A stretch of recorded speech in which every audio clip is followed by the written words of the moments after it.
Good afternoon and hello everyone from Singapore. Thank you very much, first of all, to Kirsten for bringing about this wonderful issue of Artifact and for the kind invitation to talk about my paper. I'm very sorry I cannot be with you all, although I would very much like to be. As you can see, I'm in my office in NIE NTU doing this video. My paper is on three thinkers whose ideas on design I found very interesting. These are Herbert Simon, James March, and Friedrich Hayek. Now, I'm trained in philosophy, and in that field, as you know, we celebrate something quite interesting, which is the knowledge of ignorance. So, very important. It's not ignorance, but the knowledge of ignorance, which is the key.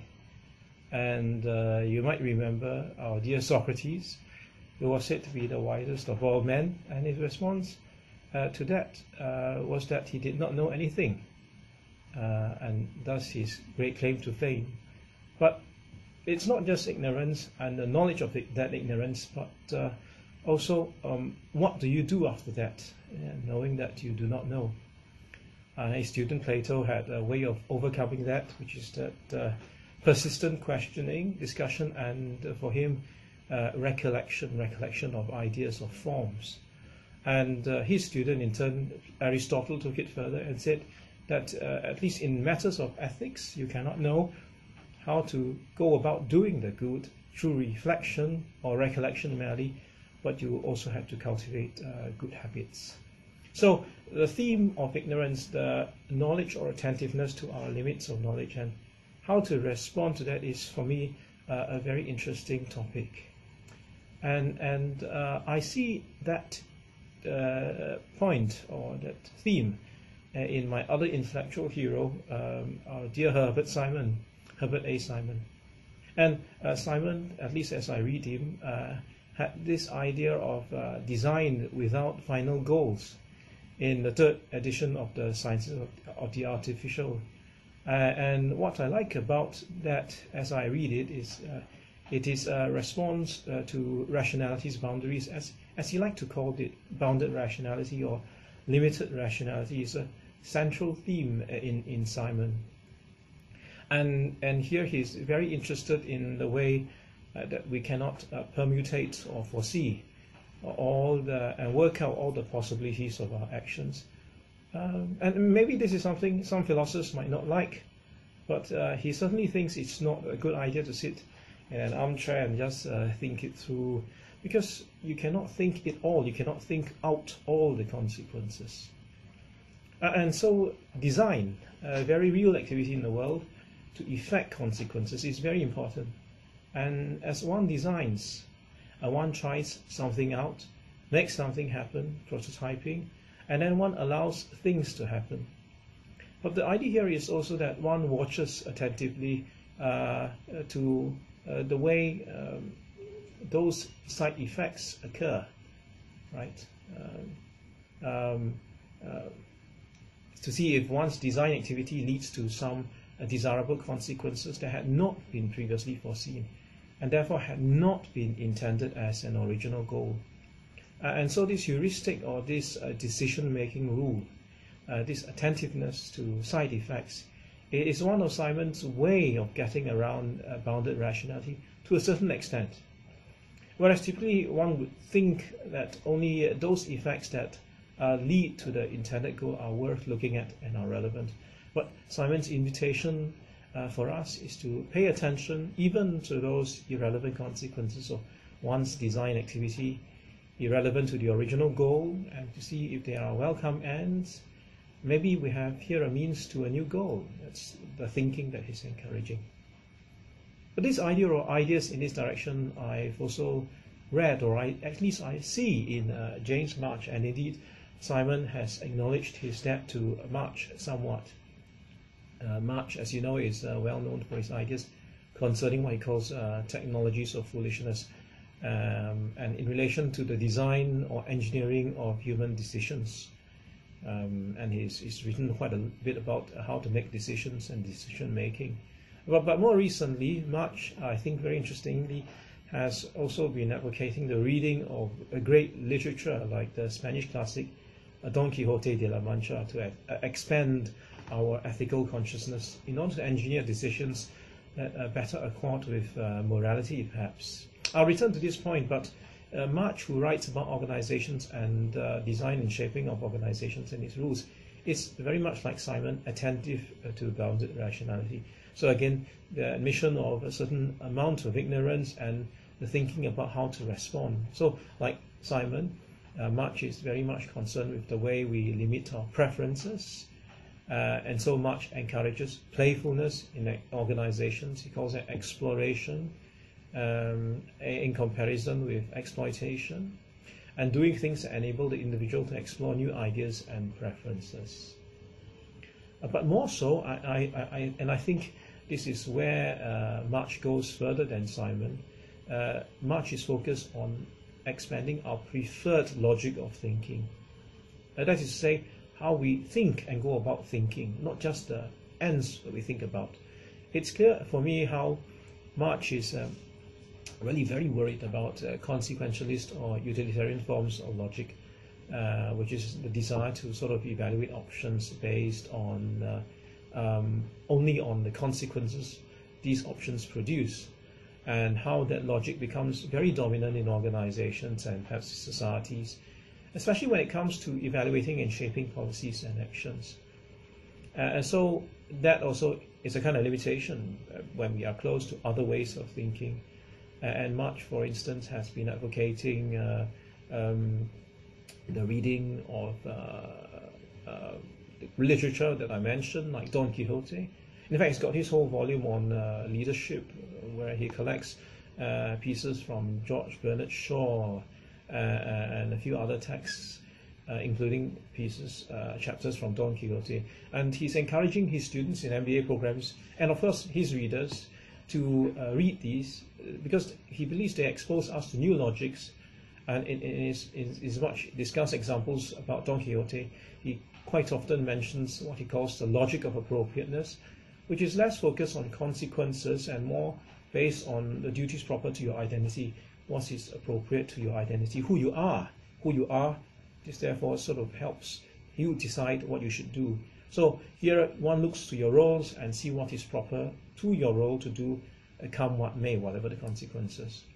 So Don Quixote, for example, typically he says has a poor grasp of the consequences of his actions. And in fact, I tried reading that book and I watched a few videos of Don Quixote, and he's always messing up. I started out reading that book. It's a really thick volume, and I realized halfway through that the story is more or less the same. He tries to do something and messes things up, makes it even worse. But what March thinks charming, important for us, and he thinks we've forgotten this, is Don Quixote's appeal to his knighthood. He says, I'm a knight, and as a knight I ought to do this or that, which is that logic of appropriateness, very different from the logic of consequences. And I find it very interesting and inspiring that March draws from a very different discipline, like literature, to inform management and organizational studies, and design thinking in relation to those fields. Specifically, March seems keen to overcome our ignorance of other normative or ethical logics with respect to literature. And here is where I think March especially differs from Simon amongst other places. Remember that Simon is not really friendly to the idea of ethics. He acknowledges that there are norms, but he's more skeptical of ethical norms, and at least I believe he thinks mainly in terms of preferences and desires, states of feelings. Simon did renounce logical positivism, and as you know, logical positivism is very unfriendly to ethical claims. But even having renounced logical positivism, he still affirms the naturalistic fallacy, which leads him to think that you sort of cannot infer substantive, normative, or ethical ideas from descriptive claims about the world. But whereas March veers in the direction of celebrating a duty version of ethics, a deontology, as it were, that's quite often associated with Immanuel Kant, which is opposed to utilitarianism. Now, the other person I talk about in my paper is Hayek, and I find Hayek interesting in relation to Simon. And not only because Simon knew Hayek's work, but also because of the way, like Simon, Hayek was clearly very attentive to bounded rationality. And although Simon does not say very much about Hayek, I cannot help but think, and I'm quite certain of this, there must be an influence on Simon. Hayek, as is well known, is critical of central planning, socialist central planning. And now this can be a very sensitive topic because I have lots of friends who are very sympathetic to socialism and critical of the free market, critical of neoliberalism and all that. But I think it's interesting and instructive to hear what Hayek has to say about what we don't know and don't know enough of in order to plan well or to design well. So he's using the word design as well. So Hayek defends spontaneous orders like the free market because he understands these to be beneficial systems which are the result of human actions. Human actions, and that's the word they use, human actions that are not designed with respect these benefits, but which nevertheless have emerged accidentally almost. So for him, the free market with its price signals coordinates the production and distribution of goods and services, but no one planned the whole system. No one had the intelligence to do something of that magnitude. This idea, I'm quite sure Hayek learned from Ludwig von Mises, the Austrian economist. And in any case, Hayek is always attacking what he calls Cartesian constructivism, which is the belief, like Descartes, that you can demolish everything and reconstruct something better from scratch, because he thinks you can't. You're not intelligent enough to do so. Now, there's so much here that's similar to Simon, because here is the attentiveness to how much we don't know about complex systems. And look at the idea of a spontaneous order. It's like a large system that is the result of many little designs without final goals.